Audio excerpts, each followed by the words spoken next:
We're going to be chatting about your dementia journey from start to finish. And since we have our workshop coming up, you were a part of our workshop last September. So for those who are considering joining the workshop, it's a good preview as well. So we'll get into all of that. But first, I'll have you introduce yourself to everybody and share specifically who you caregive for and all that good stuff. Hi, I'm Danielle. I live here in Arizona, and I moved out here to help take care of my father. Mom was with him, and it was getting a bit hard. And so I'd always said from day one that if and when my parents needed me, I would be the one to come in to help them out. And so I joined them about November of 2022, and to help them out. And it's been a journey, to say the least. So we realized Dad has always been a kind, docile person. All of his life was always there giving for all of us. And he started to become flustered real easily. Simple tasks, just if he couldn't he'd get frustrated. In his 50s, he had 2 strokes. And so we, and once he moved out here, he had a heart attack. Found out that he had vascular dementia due to the complications. Yeah, those are a lot of important early signs. So you were seeing an uptick in health issues. That's incredibly important for vascular dementia and Alzheimer's too, which are 2 of the most common types of dementias. You noticed him getting more flustered, more mood changes. Any other early signs that you noticed? He was starting to have some minor car accidents. And so at that, my mom was like, okay, nope, we can't handle this. The keys were taken away. And because he had also said before, they kind of had a mutual, if anything should have come along, then, take the keys. And he gave them up willingly. And he was like, oh, that's all right. So that's when Mom started grocery shopping more, or doing the Instacart type of thing. So that was a big, helpful situation for them.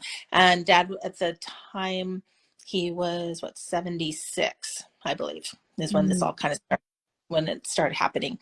During the time period, my parents sold their home to move to Arizona to be closer to my brother. And I'm thinking a little bit of the big old transition of leaving the house that they lived in for 43 years to something new. And once he got here's when he had his heart attack, kind of the dominoes started falling. And that's another big trigger too, is when you move them around. That is something that can make the dementia worse, for sure. And prior, I'd come see them, for holidays and stuff, because I lived in, they were living in California, Northern California. I was in Southern California. So I'd go home, for your basic holiday type things. And when they were moving, I went to go help them out to get things last minute. And that's when I kind of realized hey, one of my favorite meals was meatloaf. I love my dad's meatloaf. And said, Dad, when you're here, can you make me meatloaf? He said, yeah, sure, no problem. Didn't dawn me as I'm packing boxes. It took him over an hour to make this, and he was coming out and asking questions. But this is something you've made millions of times, and it didn't dawn on me that I didn't really. I started slowing down, but Dad's getting old. That's that's what happens. And then Mom gave him a task of go in your closet, take your clothes that you want to keep, and put them in this box. He had no clue. And again, I'm pulling things out, and it wasn't until months later I realized, wait a second, what's going on? And once he moved, the simple task of he was thirsty, so go get a drink out of the refrigerator. Didn't know, couldn't figure out how to do that, or just not knowing where things were. It was just, granted, yes, it's a new house, but there's a refrigerator. We know just the common things of being able to get, and he would just get real frustrated and knowing this, and he would just get upset, and we couldn't help him figure out what was going on, because he wasn't getting the right words out, or just the jumbled speaking at the time. Sure. Yeah, everybody tell us in chat if you can relate to some of the early signs that she's talking about. Getting really flustered and frustrated, forgetting things that they've known forever, not being able to drive anymore, that type of stuff. Share in the comments. We'd love to hear it. So I started I started coming out once a month once my parents came out here, just to kind of give my mom a reprieve, because she's like, I can't handle it. And thought, you're crazy. What are you talking about? He's fine.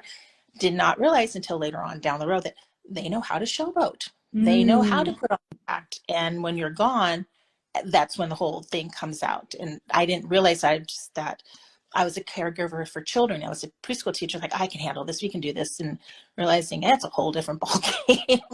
Yeah. I know this isn't talked about enough. It's really not. I know everybody calls it like you're calling it showboating. I call it showtime, Mm-hmm. where they put on their best face. Tell us in chat if you guys can relate to that too. And But they get God, fooled, and then 2 minutes later, it's, who was that? Why am I here? What's going on? You're like, we just talked about this. And mm, so after about a year of me coming back and forth once a month to see if I went, no, it's time. I could see my mom really, really needed the help. And it was frustrating for her. I mean, at one point she had COVID and she's trying to do a dad and taking care of herself. And I was like, all right, I gave up the job and said, okay, I'll move out there to help you guys out. And I'm happy that I did mm. be able to do this, was able to do this for them. Yeah, absolutely. I saw a few people in chat real quick that said, you said moving makes dementia worse. It can when they are out of their familiar environment. Excuse me, it can make it worse for sure. Um, that I read one early sign is bad falls. It can be, but it doesn't sound like that was the case with your dad, though. No. At least in the beginning, right? Yeah, that's what I thought. Um, yeah, and Toy Says Router, I think I might get to your question a little bit later, so hopefully you can hang in with us. Okay, so as the dementia progressed, what would you say was the most challenging part to deal with dad? Honestly, in retrospect, Mom and I were just talking about this, us and our emotions and how we handled things, because Mm, you're going to get frustrated. You're going to get flounced.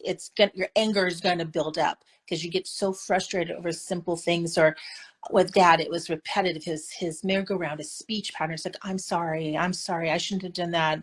I just want to love you. And just, I don't want to do that. I don't want to be a bad guy. And this would go on for hours and hours and hours. Like, what is going on? Like, questioning of what did you do? What happened? And stuff, and just the roundabout questions. And you try to dive off to another path, and he'd go off on that tangent for a bit, then come right back on. And it was definitely in the sundown time, just went go on. And whatever he was watching on TV became his reality. That if we're watching a singing show, he thought he'd have to go up and go sing with them. One time we were watching basketball, he thought he had to feed all the basketball players, and we didn't have enough food to feed all of them. And it's just actually kind of sweet. it, and it got down to, what can we watch on TV that he wouldn't get too involved with. We got down to watching MASH, Mm, and then Bonanza, but then they had guns, and he didn't want to kill anybody, and he didn't want to hurt anybody. Like, oh my God. So I realized just the other day that I don't know what's going on in the world, because we had turned the news off. We didn't listen to it. I mean, who knows what could have happened out there, and I would have had no idea what was going on, because we had to keep everything light and entertaining. And then you had to kind of see what mood he was in, and then, or if something may work one day and it didn't work the next. We we did find that, I'm skipping around here. We found on YouTube there was a music station that was for dementia patients, had the Aurora Borealis lights. That was a calming music. We put that on, and it would settle him down. It was a mm, life-saving that calmed us all down towards the end, because we had that playing 24 hours towards the end, because that, sir, on his other days when he was really flustered, he would get, I call the Dr. Jekyll, Mr. Hyde, where mm, his face would completely change, and he was so frustrated, or get this maniacal laugh about something, that he'd come up like, you think it's funny, and come take a stance like he was going to swing at you. It's like, whoa, what's going on? Oh, and he'd start laughing. Oh, you thought I was going to do this? I'm just teasing you. I wouldn't do that. But it was just this weird person, like someone overtook his body. It's like the commercial that you see on TV now for that prescription drug, that this person was not who we were, because he had he didn't have a mean bone in his body. mm, His inhibitions left. He would never, ever, growing up, leave the bedroom without pants and a shirt, and for that matter, socks and shoes. Now he's walking around in his underwear, and he could care less. mm. He'd ready to go to the store. Let's go. It's like, no, you need to get dressed now. We can't go out this way. No, I don't have to. It's like, well, then I guess you're staying home, because I'm not taking you out. That's true. That's Yeah, it's so true that all like really the hardest part of dementia is not the forgetfulness. It's literally everything else. And I love that you mentioned that really like one of the hardest parts is just, maybe it's a small thing, like repeating the same thing or constantly thinking that he's part of the TV show. But when you're doing it 24/7, these things stack up. And you think, if I hear this one more time, I mean, who wouldn't? I know a lot of these people here would love to hear their loved ones say, I love you one more time. That's great. But when it's on a loop for 3 hours, you want to say, don't love me anymore. You know? No. I mean, you know what I mean that, you know, it just, you want to hear it, but after a while you're like, I know, I love you too. Yes, I love you too. Can we just stop and watch the show? Can we have a little peace? But Oh man. I mean, we know we're on, I like to sing that we're in the ocean. We're all in the same ocean, but we're all in a different, whether you're on a yacht, a dinghy, a raft, a piece of wood, we're all trying to find our own way through this, but knowing that others are out there in it definitely helped me. I mean, I found, for me, my saving grace was finding different Facebook dementia Facebook pages that made me realize what I thought was really bad. We had it made in the shade compared to many of you people out there. We Mm. had it easy. Even on our toughest days, I realized that I started feeling guilty. But this is what we're going through, realizing other people had it so much worse. And I'm griping about this. Anybody here would gladly trade places with me, say, hey, you think you have bad? Here, come take over this one and see what you can do with Yeah, the, it. the thing is, there's always going to be someone that has it worse than you. It doesn't mean what you're going through isn't hard. True. That just kind of made me feel a little like, but something you said in the workshop was that the only thing you have control over is how you deal with it. You have control over how you react, what your thought process is. You have to have control of your own emotions before you can step in and help the others, because I'm not proud. I mean, I'm sure most of us have had times you just like stop and yell, and then you feel bad because they don't know what they're doing. And then you feel the guilt, and 10 minutes later, they're like, what's wrong? Oh, never mind. I have to work. Yeah. It's like, Yeah. It's like they don't get it for sure. Yeah. Well, speaking of the workshop, I guess what like I said before, for those who just joined, we're having a free workshop next week, March 19th through the 21st on Zoom. Sign up is in the link in my bio. But yeah, what attracted you to come to our workshop last September, and I, how did it I help? wanted more information. Mm, I'm one that if there's something I need to find out or I'm stuck, I say, I want to get as much information as I can to know that I'm doing the best that I can. I said, as sure. a preschool teacher, I was always going out, what's the newest thing? What can I do? And that's what helped me out. Doing the role playing, the exercises, that helped a lot. You know, when you were when I did my spiel about what father was doing and you were the caregiver trying to help out, and then we swapped it to see how it could help, it made a lot of difference. So just seeing other techniques that what you're doing yourself is you think is working, but then treat it a different way and realize, oh, if I say it this way, if I try this emotion, it might work a little better. And Yeah, definitely. I think what's very interesting is our folks with dementia respond so much better when you demonstrate, when you maybe use props in addition to explaining things. mm-hmm. And that's definitely how I approach the workshops too, is that it's so much better when you can both experience it or you can watch it in real time and be like, Mm-hmm. or even, let's say someone, a caregiver who volunteered to help me demonstrate, is just like, oh man, I just don't know what to say. It's like, all right, well, let's try this again. Let's adjust. And Yeah. seeing all that in real time, I think I think more of us are visual learners than you would Yeah. think. But Once you putting up the slides, being able to read things, I was screenshotting them so I could go back later to look up. It's like, oh, if I did this, then I need to try this, and this is the reason for this behavior, and also that helped out a lot. yeah, we also make cheat sheets too. If you guys aren't as as Danielle about that, for sure too, just so you guys could have it. Everybody learns different ways. Everybody absorbs things differently. Heck, maybe halfway through the workshop, your loved one took you away and you missed half of it. So, Yeah. yeah, That, it's definitely helpful for sure.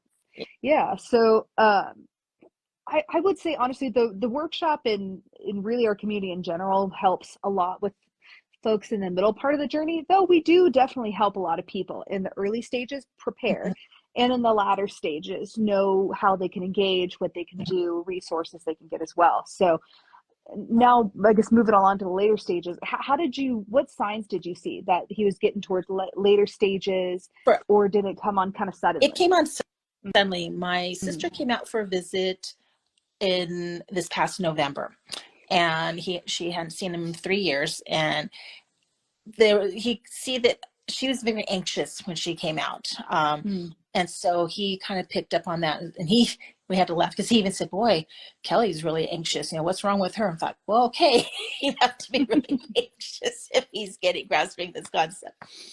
And then after she left, about a few days later, we all came down with COVID. ah, And so that was lots of fun dealing with both sets and him and myself all having COVID, and that was all through Thanksgiving. So we got to luckily taste our textures of the food through the time. And then ah, about a few days, about a week later, Dad had a cardiology appointment, and so the cardiologist like, "Oh, you're retaining water because his legs are puffy. I'm going to put you on the water pills." So he gave him some Lasix, and it's like, "All right." Well, Dad was up to this point, yeah, he'd go into the bathroom, and sometimes I had to re-guide him as to where it was, because 2 turns into a right would be the bathroom. Well, if you turn this way, turn the left to the right, well, there's your bedroom. So I had to kind of guide him. Well, when they took the Lasix, it wasn't a matter of, oh, I think I need to go. It was, I gotta go now. And so mm, at that point, there were times he just would get this, oh, oh, oh, and then all of a sudden he's urinating on the floor right in front of his chair, or he takes 4 steps and he's urinating all the way to the bathroom. And so that became, all right, we decided at that point, let's go ahead and put him in the Depends just for safety. At least we can get to the bathroom and then take care of it. Well, did fine with that, but then we didn't realize that with the moisture and stuff, you were cleaning him, but he ended up with a bad rash type thing. I didn't realize he had a rash, or to the extent it was, I mm, guess. Um, then one particular day, he was just in a lot of pain. He couldn't get himself situated. I tried having him lay down on the couch, and it was just hurting. And I thought I was trying to put like Desin type, adult type Desitin on him to see. Well, I didn't know until later on, but didn't even reach the main parts of where it was. Then he developed a high fever. mm. And so he had a fever of about 103, and his blood oxygen level went down to, it was like 79, 78, something like that. So we called the ER, or called the EMTs. They came, got him in there, found he had temperature 103, headed to the hospital. Now, I gotta say, Dad still had a sense of humor at this time. He was trying to mirror me off to the paramedics in the in the ambulance. Oh man. They were all taken, and one was gay, but well, Dad tried. So that was on a Wednesday. Give me E for effort. By got him all situated, found out he had major sores, so trying to take care of that. Then it went septic. Um, Mm, and so he was brought to the hospital on Wednesday. By Thursday afternoon, they were basically saying, you know what, he's really bad. You guys need to start making plans. Like, all right. Then he perked right back up with all the flus and whatever they were given. By Friday, he was okay. He seemed to be himself. Saturday, he went downhill again. By Sunday, we're just looking at this body laying there oh that wow. he seemed more gaunt. There was no light in his eyes. It was just like, it was just his body. Mm, It was honestly just his body there. That we decided on the Monday we were going to do hospice care. So on Tuesday, hospice was going to come out, where they were going to bring him home on Tuesday once the bed came in. We got a call Tuesday middle night saying that he had already gone, and we thought, you know mm, what, he didn't want to do this to us, and so mm, we went, took care of him. He still looked good, as far as he looks peaceful, and we just knew that his body is now with his mind, and he was all at peace. And so for us in our family, we just felt that we've had the long goodbye, and so it was just more of a sense of a relief that he was all together and where he was. So we've been grieving all along. So not saying that we didn't grieve, but it wasn't, um, probably other people walking by probably thought we were very cold the way we did, mm, because we already knew, we were already at peace with what was happening at that point, mm, because 2 days prior we already said goodbyes and had our deep cries and stuff. So at this point I was like, okay, so we know he is where he's supposed to be. And now it's the journey of, what do you do after it's over? Because your life has been so wrapped up in this that you feel like the ball is gone, and you're like floundering, like, what do I do now? What do I do with my mm, life? And that right now is that's more scary than dealing with the situations we were in, not mm. not knowing what to do next. Yeah, absolutely.